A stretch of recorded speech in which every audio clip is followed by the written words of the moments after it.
Good afternoon, everyone, and thank you for joining us at this press conference today. Our speaker is Dr. Alice Jill Edwards, Special Rapporteur on Torture and Other Cruel, Inhuman, or Degrading Treatment or Punishment. We will begin with opening remarks by the Special Rapporteur before moving to questions. She will brief you today on her latest report to the Human Rights Council. Dr. Edwards, you have the floor. Thank you very much for attending this press conference. Yesterday and today I presented to the Human Rights Council an historic Charter of Rights for victims and survivors of torture and other cruelty. This is a charter that is annexed to my most recent report and available in all UN languages. The report also analyses the trends around why torture persists, what survivors and victims have to say about that, and also how to address root causes and recovery and rehabilitation going forward. You might ask why the Survivors' Charter is necessary given the international law already prohibits torture. This charter is grounded in the voices which are at the heart of the document.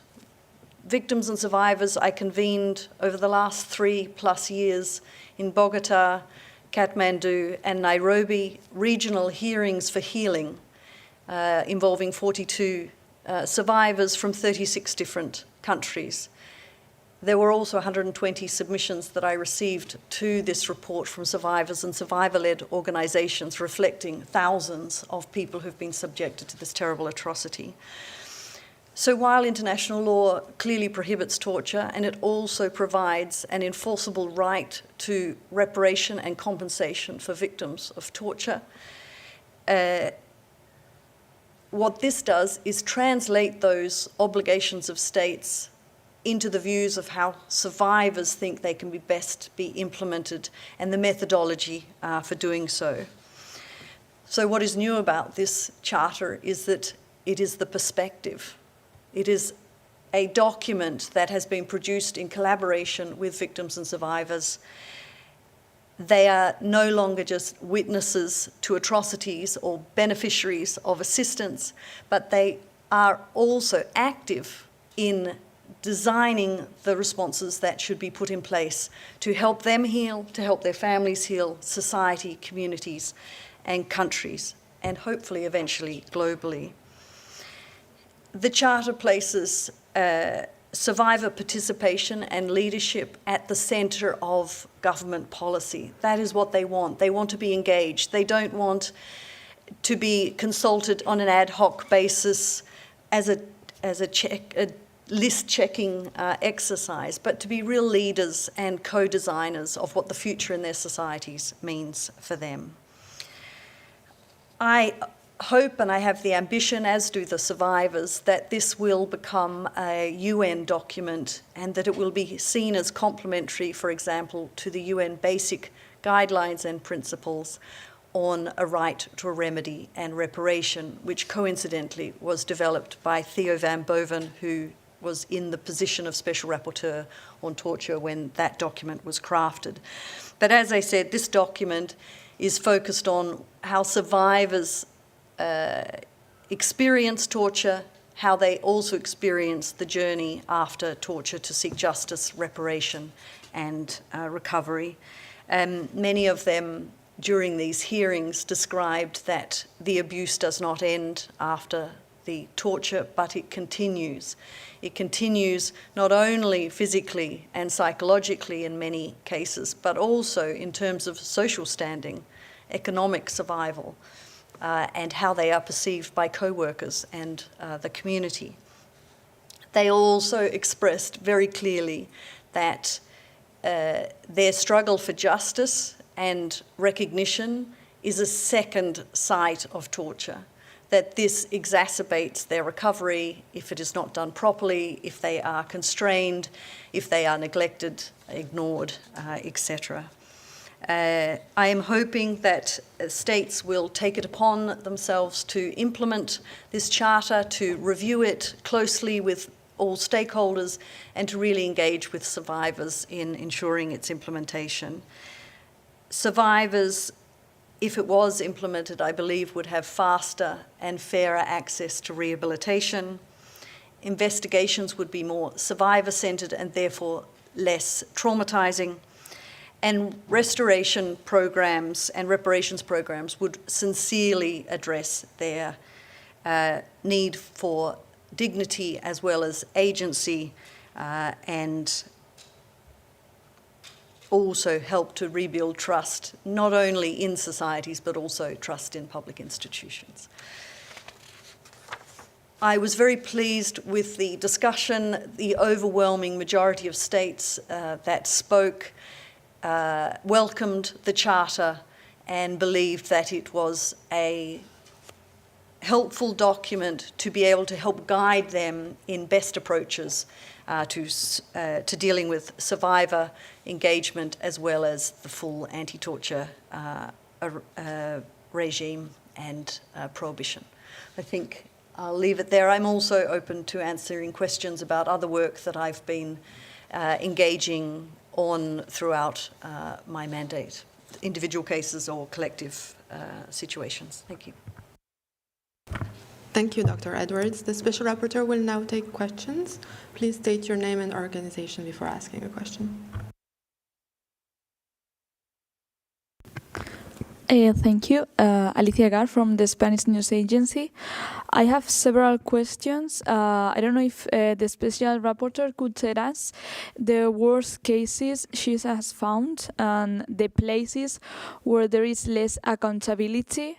Also, you mentioned Bogota. You could tell us a bit about Colombia and other Latin American countries. Also, as this has a new perspective, what were the main findings you found from survivors' perspective? And also, if you could tell us which states didn't welcome the Charter. Thank you.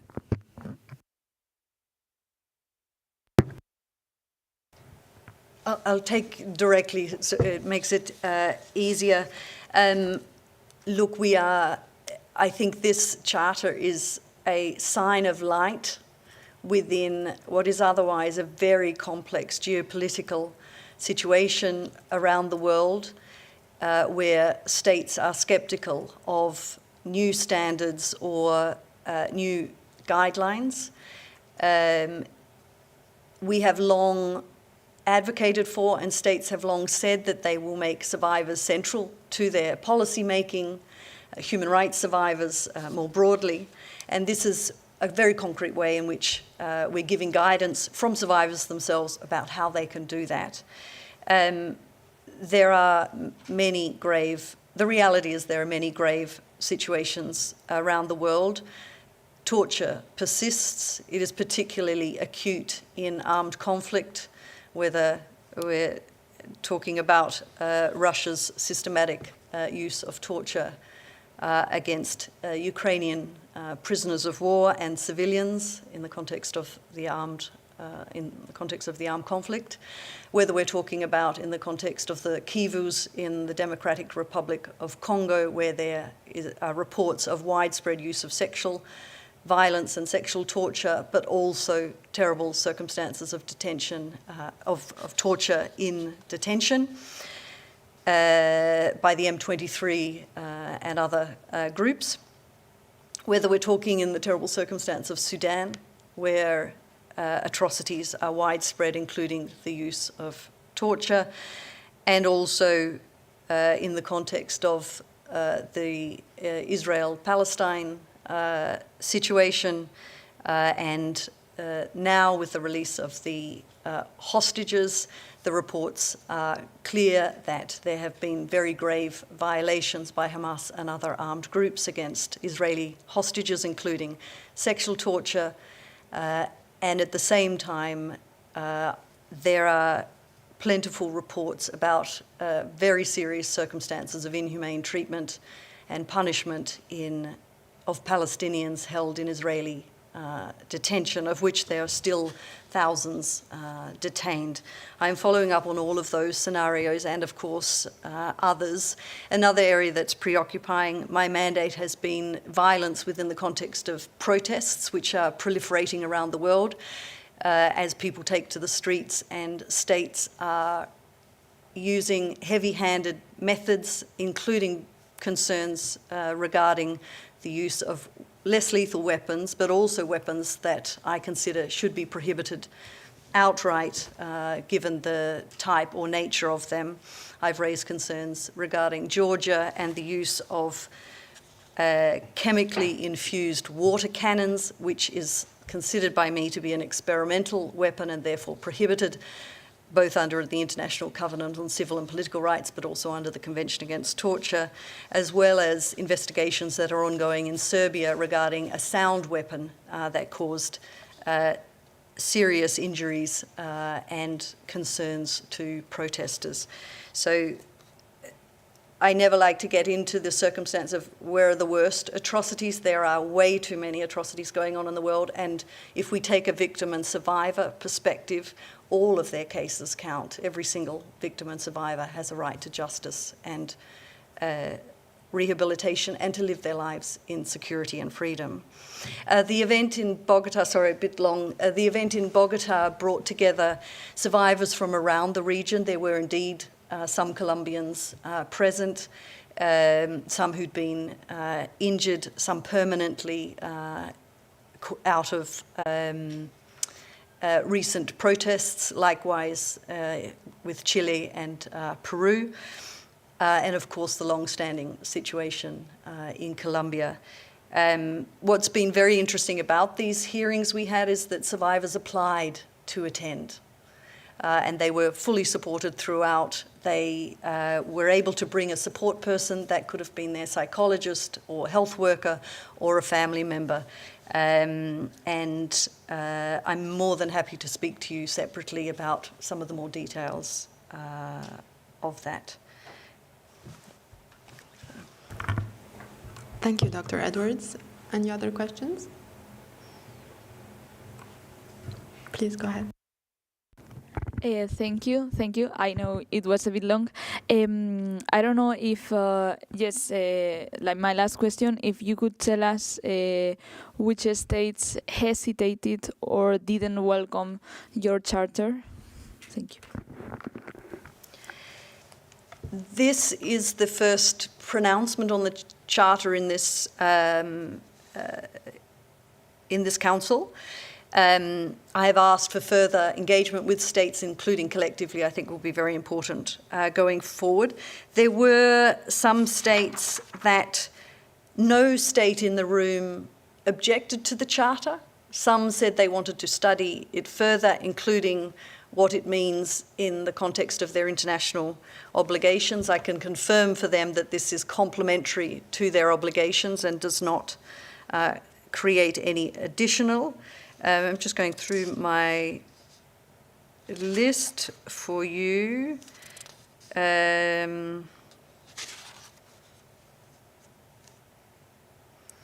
So there were a few countries such as Iran, Cuba, the Russian Federation,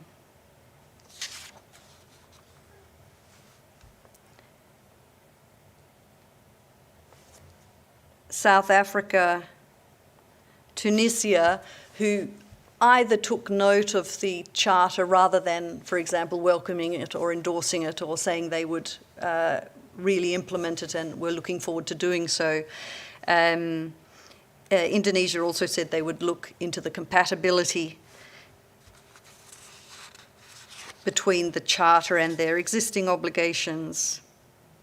But of the nearly 50 state interventions, the very large majority were in favour, and the others said they would review its provisions. So I think as a first start, this is a really great, and I think it sends a really great message to the survivors who worked so hard on this, that actually there is an opening, even in these very difficult times, to be able to produce something new and helpful for states. What I found over the term of my mandate is that progress is never linear. We have sometimes 2 steps forward, 1 step back. Sometimes we have 1 step forward, 2 steps back. But these types of documents really help guide states. It also helps us and the public know what the expectations are of their states, so they are able to advocate and create the societies they want to live in.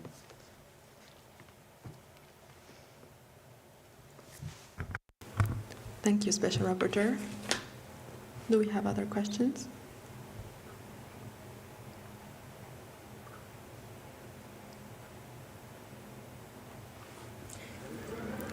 Please go ahead. Following this at 1 o'clock, there is a side event in which 4 survivors and victims will be speaking about what their expectations are of the Charter. It's in room 9. I would invite you to attend.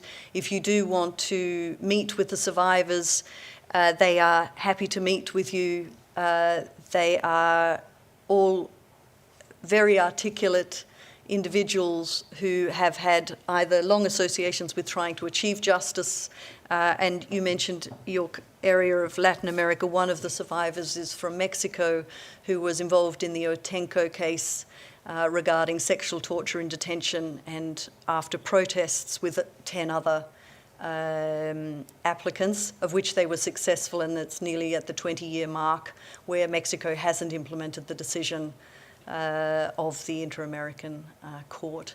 And the others are from Benin, Bahrain, and Chad, if he arrives. And we are also waiting for a Yazidi Iraqi woman who, unfortunately, because of the circumstances with the airspace, is on her way. So she will be here over the next couple of days if you would like to speak with her also.